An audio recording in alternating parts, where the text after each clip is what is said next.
La question qui se pose, qui m'a été posée, c'est: «Selon vous, quels effets peut avoir le protocole sanitaire sur les jeunes de 3 à 6 ans, les enfants et les adolescents?» Je pense que, la question des protocoles sanitaires n'est pas un problème vraiment en soi, même si c'est parfois compliqué, de les respecter. Mais, je pense que les enfants eux-mêmes peuvent comprendre assez facilement cette problématique. Les enfants font bien la différence au niveau des règles du vivre ensemble, puisque c'est ça, on a de nouvelles règles du vivre ensemble avec des gestes barrières, la distanciation, le port du masque, etc. La nécessité de se laver les mains plus souvent. Donc les enfants, je crois, peuvent comprendre que il y a plusieurs lieux et plusieurs temps dans le vivre ensemble. Vivre ensemble à la maison, c'est pas la même chose que vivre ensemble à l'école, c'est pas la même chose que vivre ensemble chez papy, mamie. C'est pas la même chose que de vivre ensemble dans le club de sport ou le club d'activités ludiques etc., créatives. C'est pas la même chose que de vivre ensemble dans l'allée, le claé. Et donc les enfants sont, me semble-t-il, sont tout à fait en capacité de comprendre que chaque espace, chaque lieu, chaque moment, chaque temps a son code de vivre ensemble, a ses règles du vivre ensemble. Ça, je crois que les enfants sont en capacité de le comprendre. Donc je crois qu'il ne faut pas s'inquiéter et leur dire que ici, oui, ici, parce qu'on est dans un espace où il y a du monde, où on fait beaucoup de rencontres, il y a nécessité de porter le masque, il y a nécessité de se laver les mains pour se protéger et puis protéger les autres du risque d'attraper le Covid-19, d'attraper le virus. C'est pas pareil cet espace où on est nombreux ensemble à presque se toucher avec des gens extérieurs. C'est pas la même chose ce contexte-là que le contexte dans la famille. Mais même si les enfants sont des enfants qui sont finalement peu à risque, en tout cas ils peuvent être porteurs et ils ont nécessité de se protéger pour aussi protéger leur famille, leurs parents, leurs grands-parents. S'ils veulent aller voir papy, mamie, il faut être sûr qu'ils ne vont pas porter la maladie chez papy, mamie. Donc, il faut que eux-mêmes se protègent. Il faut que eux-mêmes soient en capacité de se protéger pour ne pas attraper ce virus et finalement l'amener chez eux dans la famille, chez les copains, les voisins ou chez les grands-parents. Et donc, ici, il y a des règles qu'il faut respecter. Mais ça, je crois que les enfants peuvent tout à fait comprendre que les règles euh, qu'il y a à mettre en place ici peuvent ne pas être les mêmes qu'à la maison. Bien évidemment. Enfin, il me semble qu'ils savent déjà que aller à l'école, c'est pas les mêmes règles que être à la maison. Donc je crois qu'il ne faut pas avoir peur de ça, et puis il faut leur expliquer les choses tout à fait simplement. Pourquoi est-ce qu'on fait ça? Eh bien, on fait ça pour se protéger, pour protéger les autres. Toi-même, tu n'as pas beaucoup de risques, mais tu peux aussi amener le risque chez d'autres personnes, dans ta famille ou autour de toi. Voilà. Donc, c'est, me semble-t-il, ce qu'il faut penser en soi, c'est que les enfants peuvent très bien comprendre que chaque espace, chaque temps, chaque moment, chaque rencontre a ses règles particulières. Une autre question, c'est quel risque, quelles répercussions pour les jeunes enfants du manque d'expression de nos visages? Effectivement, du fait qu'on porte le masque, euh, les enfants ne voient pas nos expressions. Ça, c'est un problème, me semble-t-il, un vrai problème, puisque on communique à travers la parole, mais aussi beaucoup à travers les gestes. Cette façon qu'on a de s'adresser à un enfant avec les gestes, avec la mimique. La mimique est fondamentale.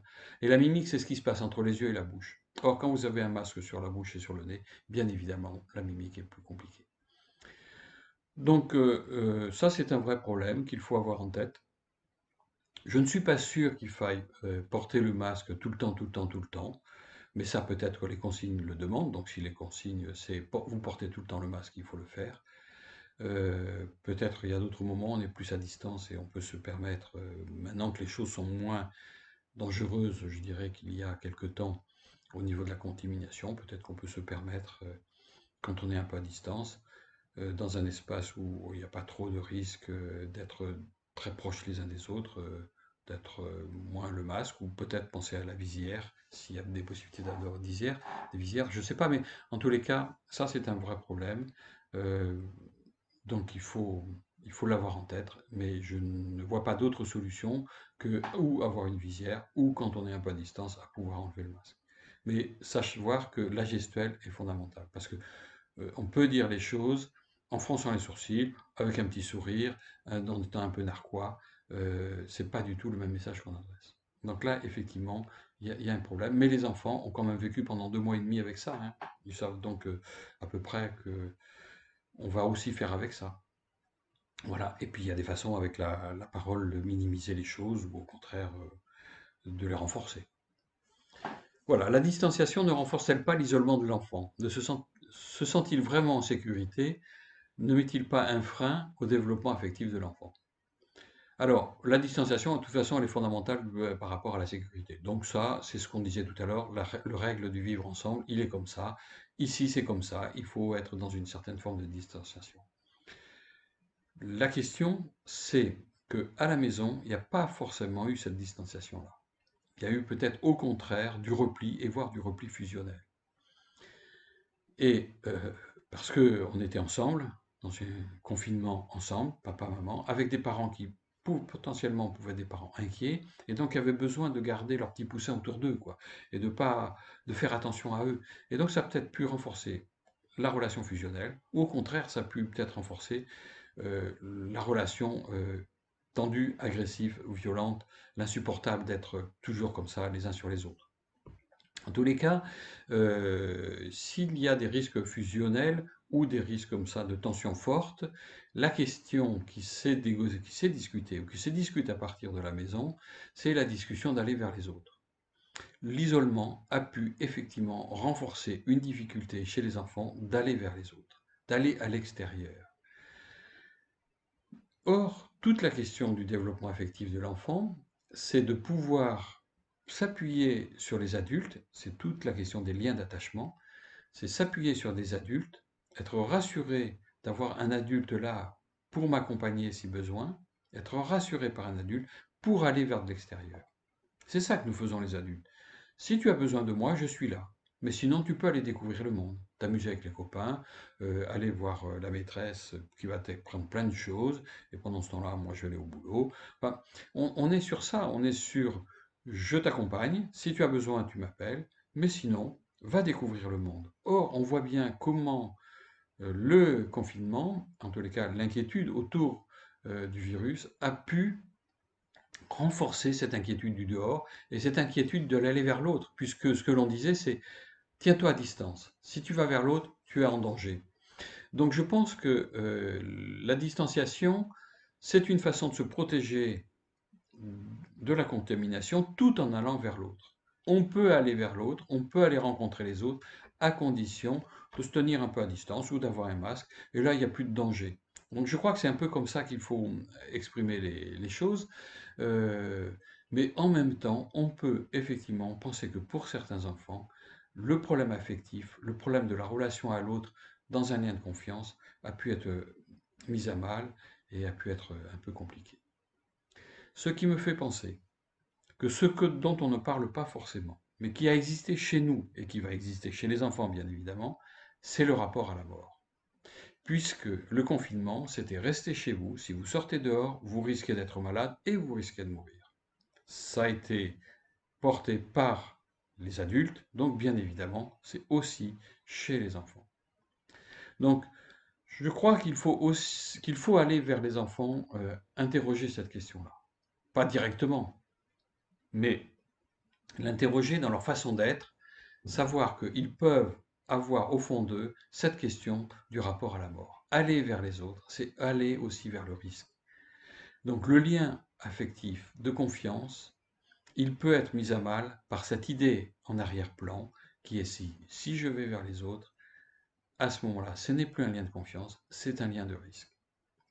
Donc je crois qu'il faut avoir ça en tête quand on est avec les enfants, parce qu'il va falloir qu'ils refassent le chemin de la mise en confiance. Les enfants, ils jouent, ils s'amusent, ils vont, ils viennent, ils font plus attention quand ils sont dans les jeux à la distanciation sociale. Mais en même temps, au fond d'eux, il y a quand même quelque chose aussi qui a été discuté autour d'eux, j'imagine, et autour de cette question de si je me rapproche, je peux effectivement être à risque. Et donc, c'est ce que l'on va leur dire. Quand on leur dit tiens-toi à distance, fais attention, ne te rapproche pas trop, c'est ce qui va aussi être envoyé comme message derrière. Attention au risque, attention à ce que tu vas risquer et ce que tu peux risquer. Donc, il faut avoir ça en tête pour savoir que la distanciation sociale, le masque ou la visière ou autre chose, c'est une protection pour aller vers les autres. Donc si on fait un peu attention, il n'y a aucun risque. Mais il y a peut-être un risque qui a été dit comme un risque de mort chez les parents. Attention au loup, il rôde. Donc il faut, à un moment donné, peut-être pouvoir discuter de ces choses-là avec les enfants, savoir comment eux se situent. Parce qu'il y a aussi des parents qui leur ont dit, mais non, tout ça c'est des bêtises, t'inquiète pas. Ils exagèrent, ils dramatisent. Macron dramatise tout, quoi. Ou Édouard Philippe. Non, non, peut-être ils ont eu aussi ça. Enfin, voilà. Donc c'est derrière la question de la distanciation, il y a la question de qu'est-ce qui leur a été dit aussi du risque dans la rencontre de l'autre. Et comment est-ce qu'on peut, avec des enfants, un peu interroger ça, de savoir comment est-ce que eux se situent dans ce rapport à l'autre, et derrière avec cette question de la question de la mort, qui peut avoir été quand même la discuter. Alors, du coup, c'est la question de la distanciation et comment faire prendre conscience aux jeunes, adolescents, jeunes adultes, de l'importance des gestes barrières. Et bien justement, les gestes barrières, c'est ce qui permet d'aller vers l'autre sans prendre de risques. Mais ça, c'est une habitude que les éducateurs, les animateurs ont avec les enfants. Ne traverse pas la route sans regarder si le bonhomme est vert ou si le bonhomme est rouge. Ne marche pas, enfin, lave-toi les mains avant d'aller manger. Enfin, il y a plein de consignes de sécurité que l'on donne en permanence. Donc, je crois que c'est une consigne supplémentaire qu'il faut que les enfants entendent comme ça. Si tu fais pas attention, il peut t'arriver quelque chose. Voilà, moi je le prendrais comme ça, c'est-à-dire que oui, là il y a une consigne supplémentaire, on se lave les mains, on met un masque, on fait attention à pas être trop près, mais comme quand on est dans la rue, on saute pas du trottoir comme ça, on fait attention pour traverser la rue, on va pas dire bonjour à n'importe qui, des personnes qu'on connaît pas, enfin bon, il y en a plein, donc je crois que on a l'habitude de dire, de donner des consignes de prudence et de sécurité. Donc en voilà une de plus, une supplémentaire. Je crois qu'il faut le prendre un peu comme ça. Voilà. Avec derrière la question de c'est pas parce que les autres le font ou le font pas qu'il faut que toi tu le fasses pas ou que tu le fasses. C'est-à-dire ne sois pas un mouton qui suit tous les autres. Donc on le voit bien dans la rue, comment certains portent des masques, d'autres ne portent pas des masques. Quand on va dans des magasins, il y a des gens qui ont des masques, il y a des gens qui n'ont pas des masques. En tous les cas, c'est une question de comment est-ce que je me protège. Nous, adultes, on est déjà dans ça. Je crois qu'il faut quand même porter le message aux enfants qu'il y a des gestes à faire qui sont des gestes de protection. Donc, ben, le mieux, c'est de les appliquer quand même. En tous les cas, dans certains endroits, il faut mieux les appliquer. Dans d'autres endroits, comme à la maison, peut-être moins. En tous les cas, ce sont des consignes de sécurité, comme d'autres consignes de sécurité qu'on peut donner aux enfants. Voilà un petit peu en ce qui concerne la question du protocole sanitaire.